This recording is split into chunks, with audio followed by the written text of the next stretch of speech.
할렐루야. 참 좋은 교회 한영교회 시무건사회 헌신예배와 예배 세미나에서 믿음의 가정과 교회를 향하신 하나님의 말씀을 전할 수 있게 되어서 얼마나 기쁘고 감사한지 모르겠습니다. 소망케는 오늘 선포되어지는 말씀 들고 나아가는 우리의 가정과 사역의 현장들마다 오늘 말씀이 우리의 간증되고 하나님의 역사되어지는 큰 은혜의 시간 되기를 소망합니다. C.S. 루이스는 고통의 문제라는 책을 통해 이렇게 얘기했습니다. 하나님은 우리가 평안할 때는 속삭임에 말씀하시지만 우리가 고통 중에 있을 때는 메가폰으로 소리치신다. 왜냐하면 우리는 고난이라는 걸 마주하면 이 고난 언제쯤 끝날까? 이 고난 얼마나 크지? 그거 주목하느라 그 고난을 주관하고 다스리시는 하나님을 향한 시선을 놓쳐버리기가 쉬운 거예요. 그런 우리 연약함을 아시는 하나님은요, 우리가 고난을 마주할 때면 이전보다 더 큰 소리로 외치시는 겁니다. 길이 안 보이냐고? 내가 길이라고. 생명이 끊어질 것 같냐고? 내가 생명의 근원이라고. 거기에 그렇게 멈춰있지 않고 내 오른손 꼭 잡고 이 걸음 계속 같이 가자고 말씀하시는 하나님이신 줄 믿습니다. 그래서 진짜 하나님의 백성들에게 있어서는요, 진정한 소망은 내가 원하는 대로 그 상황이 바뀌고 때가 바뀌는 게 아니고요, 그 상황을 그때로 홀로 주관하시는 하나님이 나의 삶을 찾아오시는 걸 경험할 때 우린 진짜 소망이 있는 거예요. 우린 지난주에 최진봉 교수님을 통하여서 예배가 무엇인가에 대한 얘기를 들었는데요, 여러분, 예배는요 바로 그 하나님이 우리를 찾아오셔서 그 하나님이 우리를 온전케 하시는 그 사건을 경험하는 것, 그것이 예배라면 여러분, 오늘 이 예배 시간에도 오셔서 메가폰 잡고 외치시며 우리를 향하신 하나님의 지혜를, 하나님의 말씀을, 하나님의 언약을 채우는 큰 은혜의 시간이 우리 가운데 있게 되는 줄 믿습니다. 우리 옆에 계신 우리 성도님들과 이렇게 한번 인사 나눴으면 좋겠습니다. 하나님의 크신 음성 듣는 은혜의 시간 되시기 바랍니다. 하나님의 크신 음성 듣는 은혜의 시간 되시기 바랍니다. 아멘. 코로나를 마주하면서요, 한국교회가 여러 어려움들이 있었습니다. 그래서 여러 가지 연구들을 하게 됐죠. 코로나가 온 지 딱 6개월쯤 됐을 때 이러한 발표들이 나왔습니다. 전국에 있는 목사님들한테 이렇게 물어본 거죠. 목사님, 코로나로 뭐가 힘드십니까? 교회의 가장 큰 어려움이 무엇입니까? 그때 1위가 주일 성소 인식, 2위가 재정 문제, 3위가 다음 세대 신앙 전수였습니다. 그로부터 6개월이 또 지납니다. 여전히 주일 성수가 1위인데 3위였던 다음 세대 신앙 전수가 2위가 되고요, 재정의 문제가 3위가 됩니다. 그리고 1년 전 이제 코로나가 끝났다고 했을 바로 그때입니다. 그랬더니 이제 1위가 다음 세대 신앙 전수, 주일 성수 인식이 2위, 전도가 3위가 됩니다. 한마디로 이제 어느 교회든 상관없이 우리 다음 세대의 신앙이 무너지고 있는 것, 우리 부모 세대가 지키고 있는 이 신앙을 우리 자녀 세대에서 끊어지는 것을 보는 건 가장 큰 위기 중에 하나임을 우리로 보게 되었고, 이젠 이 말씀 앞에 어떻게 길을 찾아야 될 것인가를 하나님 앞에 은혜를 구할 때가 되었다라는 것을 알게 되었습니다. 그래서 1년 전 전국에 있는 담임 목사님들 802분을 대상으로 이렇게 물어봤어요. 목사님, 지금 다음 세대의 신앙이 끊어지는 게 가장 큰 한국교회 위기라는데 무엇부터 회복해야 우리 아이들이 다시 신앙을 회복할까요? 여러 가지의 질문을 줬습니다. 교재 바꿔볼까요? 시설 보완해볼까요? 재정 늘려볼까요? 다 맞습니다. 근데 다른 곳과 비할 수 없는 1위가 나오게 됩니다. 여러분 보이시면 한번 읽어볼까요? 시작. 부모 세대의 교육과 훈련이요. 왜 담임 목사님은 그 많은 이유들이 있을 텐데 무엇보다 부모님들이 다시 말씀 앞에서 그 삶이 바뀌지 않으면, 이전과 다른 삶으로 걸어가지 않으면 우리 자녀 세대들의 신앙이 회복되기 어렵겠다라고 말했을까요? 우리 애들이 이렇게 말했거든요. 얘들아, 너희들 신앙에 가장 큰 영향을 준 요소가 뭐니? 라고 서울 시내에 있는 예수 믿는 중고등부 아이들 500명을 대상으로 물었습니다. 2014년도에 물었더니 엄마 1위, 아빠 4위. 57% 애들이요, 저 부모인데요. 2년이 지납니다. 2016년도에 물었더니 이제 4위였던 아빠가 2위로 올라갑니다. 57%였던 부모의 영향력은 이제 70%가 됩니다. 코로나 중에 또 물었죠. 우린 생각했어요. 코로나니까, 비대면이니까, 메타버스면 게임이며 애들이 좋아할 게 너무 많아졌으니까 이 시대가 바뀌기 전에는 우리 아이들 다시 교회 오기 쉽지 않겠다. 근데 우리 애들의 대답은 더 견고해집니다. 1위 엄마 54%, 2위 아빠 33%. 87% 애들이요, 내 신앙의 가장 큰 변수는 부모입니다. 여러분, 중고등부가 이 정도면 우리 아동부는 어떨까요? 더 높겠습니까? 적겠습니까? 더 높죠. 유치부는요, 더 높죠. 오늘도 부모가 손잡고 교회 오지 않으면 도대체 예배 드릴 방법을 알 수도 없고 교회를 올 수도 없는 영, 유아, 유치부요.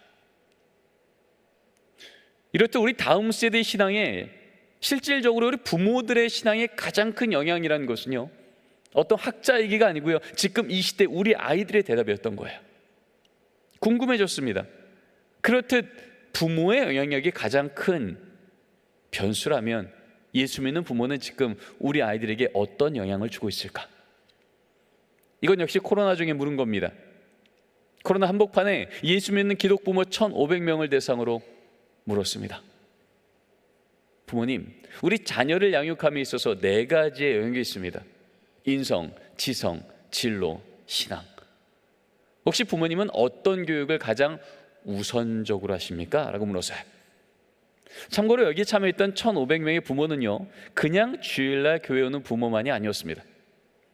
코로나 중에도요, 저는 제 자녀를 현장 예배 보내기를 포기하지 않았어요. 유치부부터 고등부까지 저는 매주 현장 예배를 보냅니다.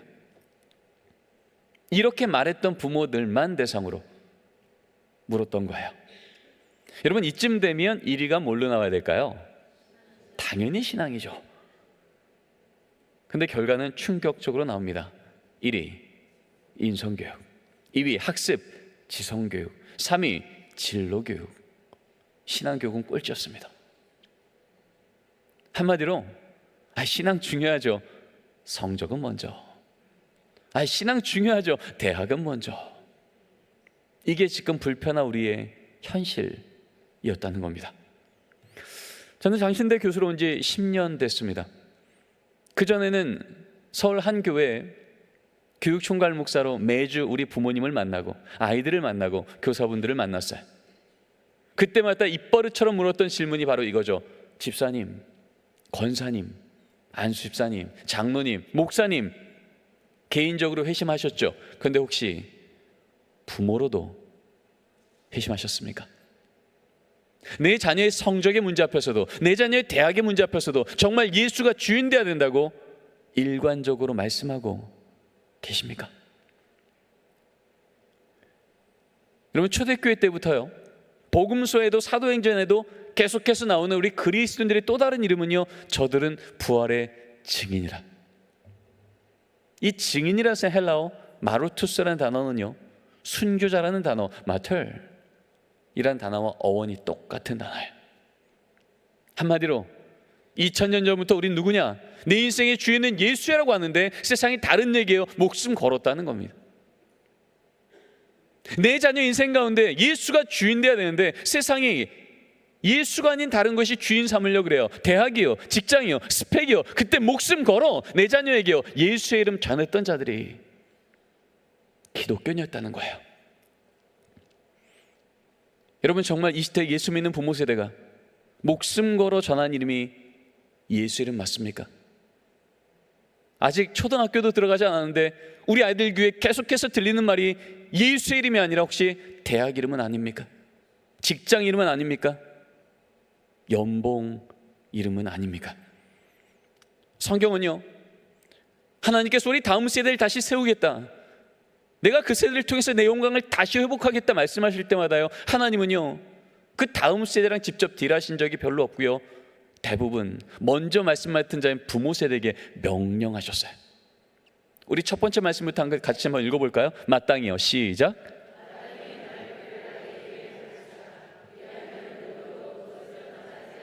마땅히 행할 것을 아이한테 가르치래요. 그러면 늙어도 안 떠난대요. 여러분, 왜 이 시대 많은 아이들이 교회를 나왔다가 교회를 떠날까요? 안 가르치니까 떠나는 겁니다. 여러분, 여기서 말하는 가르친다는 단어는요, 지식을 전하다, 교리를 알려주다 이런 의미가 아니고요, 헬라 원어를 들어가면 이런 뜻입니다. 삶의 양식을 가르치다, 삶의 모범을 보여주다. 어떻게 해요? 위기가 오면 무릎 꿇어 기도하는 걸 자녀에게 보이고, 감사한 일이 있으면 가족이 모여 하나님을 찬양하는 찬양의 뒷모습을 보이고, 하나님의 때가 되어 그렇게 무릎 꿇어 기도했더니 하나님 아니고 설명할 수 없는 기적 같은 사건이 우리 가정 가운데 임하게 될 때, 그때 이 자녀에게 하나님은요, 귀로 듣던 교리의 하나님이 아니라 내 눈으로 보는 살아있는 하나님이 될 줄 믿습니다. 그렇게 신앙은 전수되는 거라고. 여러분, 아이에게 가르치랍니다. 여기서 말하는 아이는요, 우리가 생각하는 말하면 말귀를 좀 알아듣는 칠드런이 아닙니다. 여기서 아이는요, 히브리 원어로 들어가면 갓난아기를 얘기합니다. 알아듣지 못할 때부터 그에게 예수 믿는 자의 삶은, 하나님 믿는 자의 삶은 세상과 어떻게 구별되어야 되는지를 삶의 등으로 보이라는 거예요. 그래서 부모를 통해 이 아이는요, 믿음의 문법을 배우는 겁니다. 아, 위기가 오면 무릎 꿇어야 되는구나. 아, 기도하면 하나님 도와주시는 거구나. 하나님과 동행하면 그 걸음은 마침내 안전한 것이구나. 신명기 쉐마 말씀을 통해서 이렇게 선언합니다. 이 말씀을 너는 마음에 새기고 내 자녀에게 부지런히 가르치며 집에 앉았을 때든지. 머리에 새기고가 아니에요, 마음에 새기고예요. 여러분, 이 마음이라는 히브리 단어 레바브는요, 중심이란 뜻이에요. 우선순위란 얘기겠죠. 하나님 믿는 백성은 내 삶의 우선순위에 무엇이 있어야 될지를 그들에게 보이라는 거예요. 어떻게 해요? 앉았을 때든지 일어날 때든지 길을 갈 때든지. 한마디로 평안할 때나 위기가 있을 때나 어려울 때나 감사할 때나 하나님 믿는 백성은 어떻게 살아야 되는지 삶의 등으로 가르치라는 거예요. 그럴 때 하나님, 그 삶의 등을 통해 보이셨던 하나님의 언약대로 그 부모를, 그 가정을, 그 공동체를 능력 있게 세우시는 걸 그 자녀 세대가 보게 하신다는 거죠. 2000년 교회사는 우리에게 증언하고 있습니다. 초대교회요, 시대는 너무나 힘든 상황입니다. 문헌을 보면 초대교회 때 기독교인들의 또 다른 이름은 예비 사형수였습니다. 예수 믿는 건 손해였는데, 예수 믿는 건 위험이었는데, 그럼에도 불구하고 거기에 강력하게 다음 시대가 일어설 때마다 그곳엔 이런 기록이 있습니다. 성 크리소스톰, 알렉산드레 클레멘, 성 어거스틴. 그들의 목회 지침서를 보면 이러한 글이 적혀 있죠. 믿음의 가정마다 거룩한 의례가 거기 있었다. 거룩한 의례요, 구별되어진 삶의 패턴이 있더라는 거죠. 예수 믿지 않는 가정에 보이지 않는, 예수 믿는 가정에만 반복적으로 보이는 구별되어진 삶의 패턴이요. 어떤 거요? 정기적으로 가족이 모여 하나님의 말씀을 읽으며, 위기가 올 때마다 모여 하나님께 기도하며, 정기적으로 하나님을 찬양하는 찬송 소리가 문지방을 넘어가는 거죠. 여러분, 그때 천년의 로마는 무너지고 그 땅 위에 주님의 몸된 교회가 일어나게 된 줄 믿습니다. 500년 전이요, 종교개혁이요. 마틴 루터, 존 켈빈, 지빙글리, 우리가 알고 있는 담임 목사님이었고요, 성서학 학자였고요, 종교개혁자들입니다. 그들이 이렇게 목회 지침서에 공통적으로 써서 교회마다 편지를 보냅니다. 가정은 작은 교회이자 언약 공동체. 가정이 작은 교회랍니다. 이것을 교회가 가르치랍니다. 여러분, 교회는요, 아무리 모이고 아무리 자주 모여도요, 예배라는 사건이 멈춰요. 그때부터 교회 아닙니다. 교회는 반드시 예배가 있어야 되는 거죠. 여러분, 그런 의미에서 우리 가정의 작은 교회라는 얘기가 무슨 얘기예요? 아무리 가정에 성경책 쌓여 있고 아무리 문패 교패가 붙어 있을지라도 하나님, 우리 가정의 주인은 하나님이셔서 우리 가정은 안전합니다, 이 정기적인 고백이 멈춰요? 그때부터 예수 믿는 가정 아니라는 거예요. 언약 공동체요, 예수 믿는 가정은 같은 피만 공유되어진 혈연 공동체가 아니라 같은 그리스도의 보혈의 피. 이 부모 세대가 고백하는 신앙의 고백이 그 자녀 입에서도 동일하게 나와야 된다는 거예요. 100년이 지납니다. 정교도 시대죠. 이때는 아예 총회 치리서에 이러한 글이 적히게 됩니다. 가정 예배를 시행하지 않는 가정에는 멋쩍은 사적으로 권면하고, 둘째는 당회가 책망하며, 셋째는 수찬 정지까지 명하는 것으로 한다. 여러분, 이 목회 지침서에 보면 이런 글이 적혀 있어요. 목사님들, 주일날 교인들이 예배 드리려고 모이면 이 질문부터 하십시오. 지난 한 주간 가정 예배를 게을리했던 부모님들, 그 자리에서 일어나세요. 일어나겠죠. 그러면 그 뒤에 이렇게 적힙니다. 그렇게 일어난 부모들은 그날 서서 예배 드리길 명하십시오. 그리고 그렇게 서기를 한 번, 두 번이 아니라 계속 반복해요. 그러면 그거 회복하기 전까지는요, 여기서 뭐라 그래요? 수찬 정지를 명하래요. 여러분, 수찬 정지는 성만찬 주지 말라는 겁니다. 매주 성만찬으로 집례했던 그 당시에 이 성만찬 주지 말라는 얘기 뭐냐면요, 우리 교회 교인이라는 공적 선언을요 중지한다는 얘기입니다. 어떤 죄를 지어도 그 죄 때문에 우리 교회 교인이요 아니요라고 말할 수는 없지만, 적어도 우리 자녀 세대의 신앙이 흔들리거나 끊어지게 해요. 그거 회복하기 전까지는요 우리 교회 교인일 수 없다는 거예요.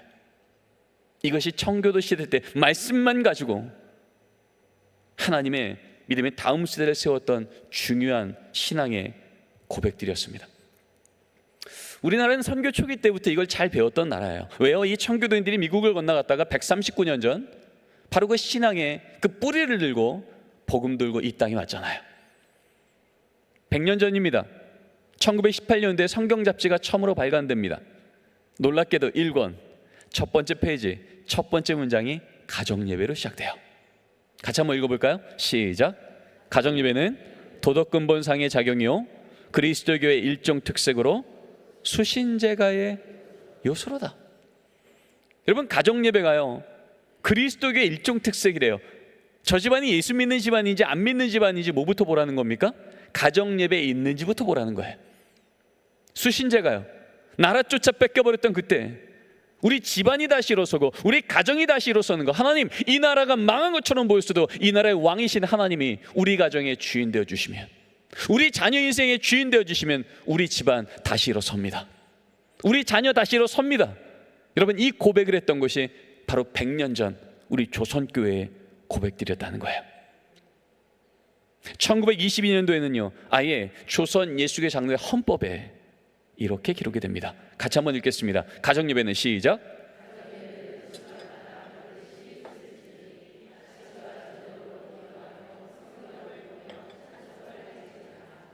여러분, 헌법입니다. 헌법은 선택사항이 아닌 거예요. 적어도 우리 교회가 조선 예수교 장로에게 속한 교회라면, 적어도 우리 가정 가운데 예수 믿는 부모 세대가 한 분만이라도 세워져 있다면 가정예배는 집안마다 가급적 힘쓸지도 않아요. 반드시 힘쓸지니. 이게 우리나라 조선 예수의 장로교가 처음 헌법 초안을 세울 때부터 기록되어진 하나님 말씀대로 우리 신앙을 삶으로 살아가는 바로 그 명령이었던 거죠. 성경을 봐도, 2000년 교회사를 봐도, 지금 우리 목회적 현장을 봐도, 여러분, 가정예배는요 더 이상 지금 좀 무너졌으니 다음 세대가 안 보이니 이것을 위한 시대적 대안을 좀 찾아봅시다라고 하는 대안 얘기가 아니고요, 원래 성경적 원한이었다는 거예요. 여러분, 이 관점에서 오늘 주신 말씀을 같이 한번 다시 읽기로 합니다. 함께 읽겠습니다. 그가 처음으로 제단을 쌓은 곳이라, 그가 거기서 여호와 이름을 불렀더라. 아브라함의 일행 롯도 양과 소와 장막이 있으므로. 여러분, 너무나 잘 아시는 말씀입니다. 믿음의 조상 아브라함 하나님께서 메소포타미아 땅에서 부르시죠. 내가 내게 지시할 땅으로 가거라. 내가 너에게 복을 주어 내 자녀 세대를 복주고 너의 가정 명문 가문 세워줄게라고 말씀하셨다고요. 그래서 지금 그 말씀 따라 가고 있는 중이에요. 아직 가나안 땅에 정착하기 전입니다. 근데 여러분, 족장시대 때 내 친족 아비집을 버리고 딴 곳을 간다는 얘기는요 나름 목숨 걸었다는 얘기거든요. 믿음이 있었다는 얘기거든요. 근데 왜 이 걸음을 가는 두 가정 중에 한 가정은 하나님의 여호와의 이름을 부르는 제단이 있었고 가정예배가 있었고, 롯의 가정에는 양과 소와 장막만 있을까요? 혹시 이런 것 아니겠습니까? 아무리 머리로 하나님 이 걸음 가면 하나님 복 줄 거 맞죠? 라고 머리로 동의했을지라도 당장 오늘 하루 내 눈앞에 보는 양 챙기느라, 소 챙기느라, 장막 챙기느라, 가족이 모여 여호와의 이름을 부를 우선순위가 무너졌던 가정, 가족이 모여 여호와의 이름을 부를 여유가 없었던 가정. 그랬더니 어떤 일이 생겨요? 소돔 땅이라고 하는, 세상적으로 볼 때 매력적으로 보이는 땅이 딱 나타나니까 여기 사람 많네, 여기 직장 많네, 우리 집에 있는 양소 장막 잘 챙겨 들어가면 살만하겠어. 이게 하나님이 얘기했던 복 받는 인생이구나. 하나님 없이 복처럼 보이는 것 쫓아 들어갔다 망할 또 쏘아 들어간 롯의 가정과, 걷는 걸음마다 멈춰 하나님, 여기까지도 하나님의 은혜였습니다, 앞으로도 우리 가정을 인도하여 주시옵소서, 제단을 쌓고 예배했더니 여러분 그 가나안 땅 들어가자마자 어땠습니까? 기근이었었잖아요. 그 땅 자체가 기름져서가 아니라 그 대학이, 그 연봉이, 그 삶 자체가 우리를 보장하는 게 아니라 기근일지라도 복의 근원 되신 하나님이 늘 우리 가정과 동행하여 주시며 기근의 땅마저 적과 꿀리는 땅으로 뒤집어 놓으시는 역전의 하나님, 능력의 하나님이 우리 하나님이신 줄 믿습니다. 이게 믿음의 가정을 세우시고 다음 세대를 세우셨던 하나님의 영적 원리였던 것입니다. 여러분 가정 예배는요, 시대마다 교단마다 정의가 다 달라요. 형식도 달라요. 그러다 보니 그것을 어떻게 우리에게 적용할지 잘 찾기가 쉽지 않습니다. 그런데 그것을 모으고 모았더니요, 한 문장 남는 걸 발견하게 돼요. 우리 같이 한번 읽어볼까요? 큰 땀포만 읽겠습니다. 시작. 가족이 함께 하나님을 기억하고 감사하는 것. 여러분 어렵지 않으시죠? 세 단어만 기억하시면 됩니다. 가족이 모이고요, 하나님 기억하고요, 감사하시면 돼요. 그럼에도 불구하고 많은 분들이 이렇게 묻습니다. 교수님 알겠는데요, 우리 집은 요거 해결되기 전까진 가정예배 힘듭니다. 나름대로의 걸림돌들이 있다는 거죠. 근데 여러분 아시죠? 우리 하나님 하지 못할 걸 명령하시는 분이 아니라 할 수 있도록 도우시는 분인 줄 믿습니다. 도대체 안 될 것 같은데 하나님이 하라고 명령하시니 한번 해볼게요라고 할 때 우리 하나님 그 걸림돌처럼 보였던 바로 그 상황을 디딤돌로 뒤집어 놓으시는 역전의 하나님, 능력의 하나님이 우리 가정의 하나님이 되실 줄 믿습니다. 오늘 바로 그 말씀을 가지고 우리 가정은 어떻게 가정 예배를 걸어갈 수 있을까에 대한 지혜를 얻고자 하는 거죠. 여러분 첫 번째 원리부터 같이 한번 읽겠습니다. 시작. 가정 예배는 형식이 아니라 사건입니다. 여러분 많은 가정에서요, 가정 예배 드리십시오 할 때요, 우리 안에 오해가 뭐냐 하면 우리 한영교회 주일 오전 예배 그 경건과 그 형식을요 그대로 우리 집의 축소판으로 미니어처로 구현해 내시려고 하세요. 물론 그렇게 드리는 가정 예배가 얼마나 훌륭합니까?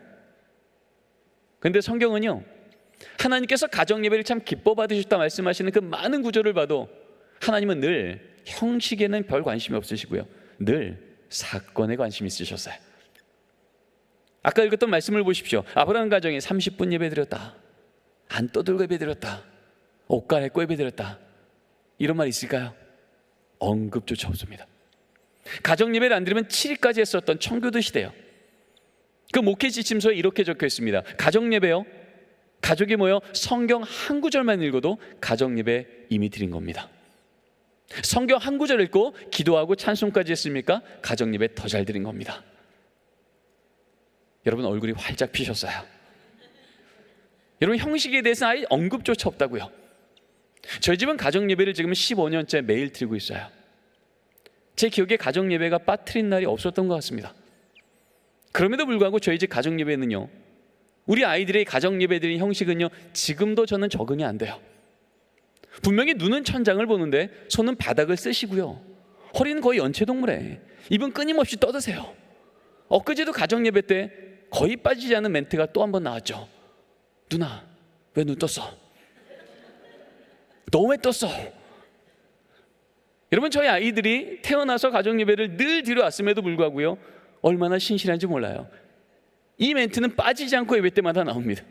여러분 그럴 때마다 제가 너희들 언제쯤 예배 제대로 드릴래? 라고 지적하는 순간 여러분 그 자리가 뭐가 될까요? 예배 시간입니까? 도덕 시간입니까? 도덕 시간. 여러분, 도덕 시간은요 딱 두 개밖에 안 남습니다. 도덕을 지킨 자와 지키지 않은 자. 여러분, 믿음은 하나님만 주시는 줄 믿습니다. 우리가 행동을 교정한다고 믿음이 부어지지 않아요. 믿음은 하나님을 기억할 때 하나님이 주시는 은혜인 줄 믿습니다. 한 번은 제 연구실에 기자님이 오셨어요. 가정 예배를 어떻게 드리는 겁니까? 특집 자료가 있어서 저희 연구실에서 대담을 하다가 저희 집 가정 예배를 매일 드린다니까 저희 집 가정 예배 드리는 장면을 촬영하러 오시겠대요. 제가 그랬죠. 절대 오지 마세요.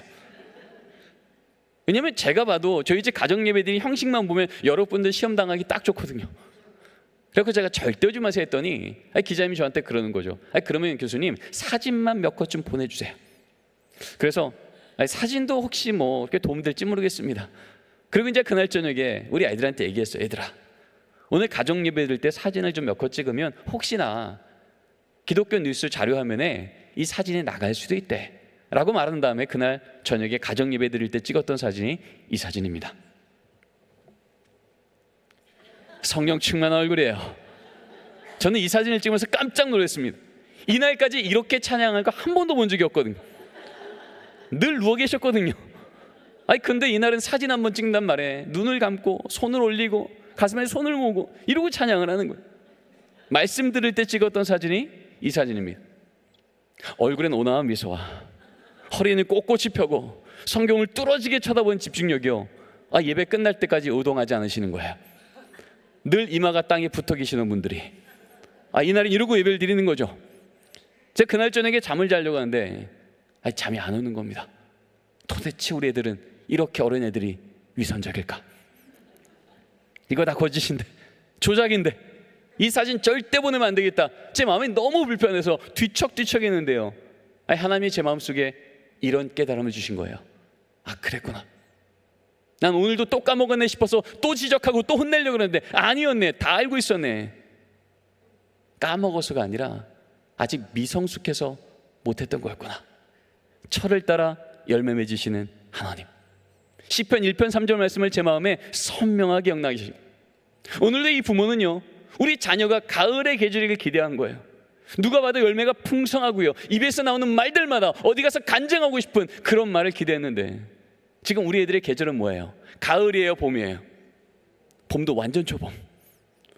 분명히 말씀의 씨앗은 심겨졌는데 싹은 나고 있고 뿌리는 생명수로 내려가고 있는데 땅 위로는 아무것도 안 보이는 거예요. 그러나 우리 하나님 말씀으로 그 10년 가운데 하나님을 기억하게 하시면 그 말씀의 씨앗 죽이지 않으시고 철이 바뀌면 철을 따라 열매 맺는 걸 보게 하실 줄 믿습니다. 여러분, 똑같은 땅인데요, 봄에 씨를 뿌린 땅과 뿌리지 않은 땅은요 전혀 다른 겁니다. 똑같이 맹지처럼 보이지만 여러분, 우리가 봄에 씨를 뿌리고 물을 주고 햇볕을 주고 울타리를 치며 그것을 지켜나갈 때 우리 눈에는 안 보이지만 우린 믿는 거예요. 오늘도 하루만큼 하나님이 그 싹을 길러내시고 뿌리를 내려가심을요. 여러분 기억하십시오. 가정예배는요 형식이 아니라 사건이기에 우리가 생각할 때 부족한 모습이 보이면 그것은 지적할 이유가 아니고요, 기도할 이유가 되는 거예요.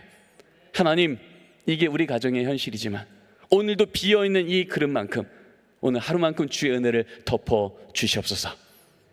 여러분, 우리 하나님의 은혜의 크기는 우리 아이들의 신앙의 부족함보다 늘 크셔서 하나님 그냥 두지 않으시고 예배 자리마다 하나님 일하심을 철을 따라 보게 하실 줄 믿습니다. 우리 옆에 있는 분들과 이렇게 한번 권면할까요? 가정 예배는 형식이 아니라 사건입니다. 자, 두 번째 원리인데요, 같이 한번 읽겠습니다. 시작. 가정 예배는 숙제 시간이 아니라 축복의 시간입니다. 여러분, 많은 분들이요 가정 예배 드리세요 그러면요 일단 모이긴 모이세요. 일주일에 한 번이건 매일이건 모이시는데 문제는요, 예배 드리지 않으시고 가족 모임만 하시더라고요. 여러분, 가족 모임 아시죠? 가족이 모여 부모님이 하고 싶은 얘기 다 하시는 시간이에요. 그런데 성경책 펴고 하시더라고요. 데살로니가전서 5장 16절 읽습니다. 항상 기뻐하라. 그리고 아들한테 얘기하죠. 아들, 얼굴 펴. 기뻐하래잖아. 얼굴 펴. 여러분, 이때 이 아들이 무슨 생각해요? 아빠도 인상 쓰면서 나보고 얼굴 펴. 분명히 말씀 읽었는데요, 불편한 지적만 오가는 거죠. 어머님 또 기도합니다. 하나님, 이번 우리 아들 기말고사 10등만 오르게 하시고, 게임 좀 그만하게 하시고, 그 만나지 말라는 걔 좀 그만 만나게 하시고, 우리 딸 엄마한테 그만 좀 대들게 하시고. 여러분, 이 기도가 선포되는 순간 이 기도가 자녀 귀에 뭘로 들릴까요? 잘하시네요, 잔소리.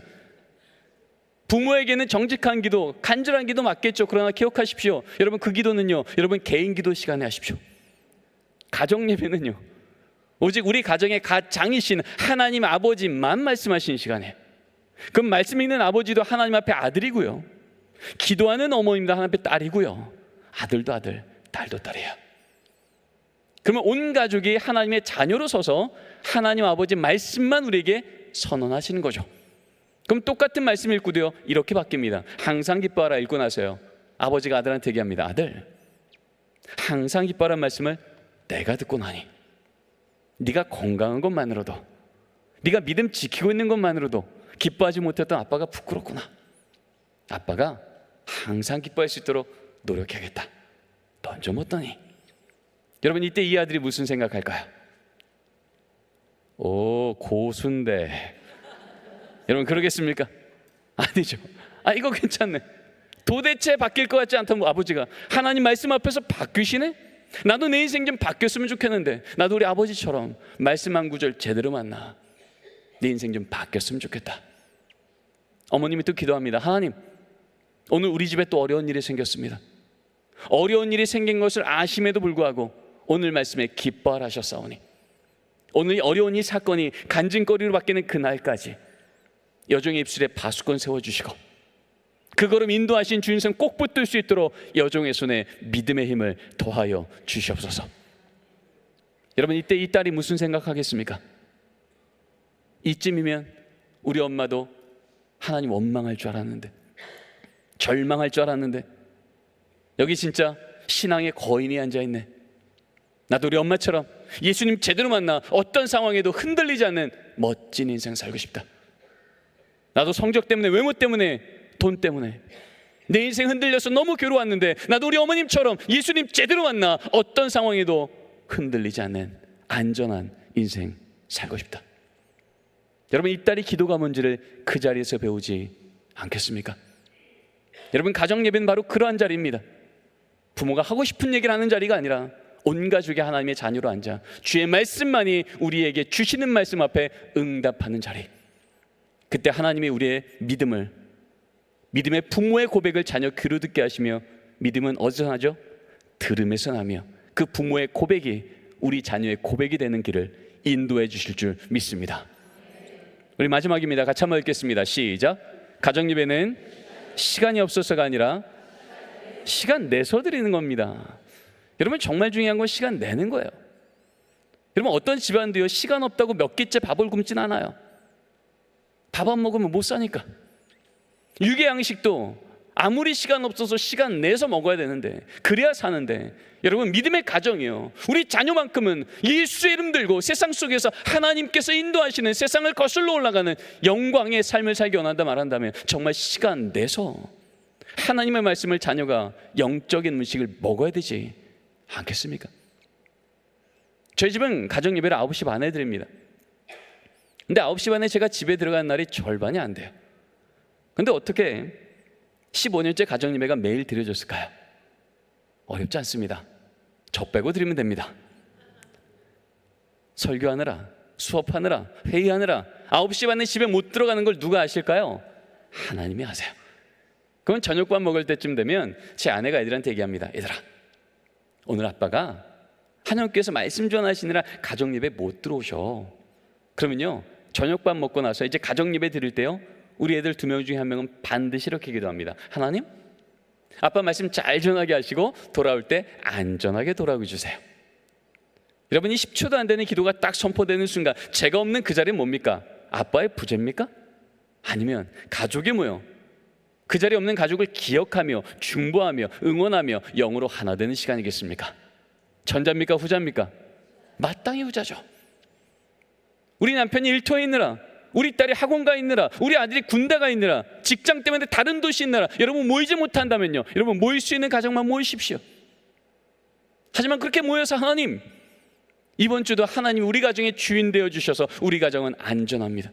하나님이 왕 되어 주시면 우리 가정은 또 한 번 이 걸음 중에 하나님의 영광을 드러낸 삶 살기를 원합니다. 여러분, 이 고백이 선포되는 순간 하나님 그 기도 외면치 않으시고 이 기도가 그 가정에 간증되게 하실 줄 믿습니다. 저는 공부 때문에 8년 정도 미국에 있었습니다. 벌써 20년 전 얘기입니다. 대학부 청년부를 지도했는데요, 유학 와서 부모님의 얼굴을 본 지 5년, 6년째 된 우리 청년들이 많았습니다. 근데 그때 벌써요, 목요일, 금요일, 토요일 되면요 한국에서 연락이 오는 거예요. 딸아, 이번 주 뭐 기도해 줄까? 아들, 이번 주 아버님 많이 편찮으셨는데 알지? 토요일 저녁 7시 가정예배 시간 5분이라도 꼭 같이 기도하자.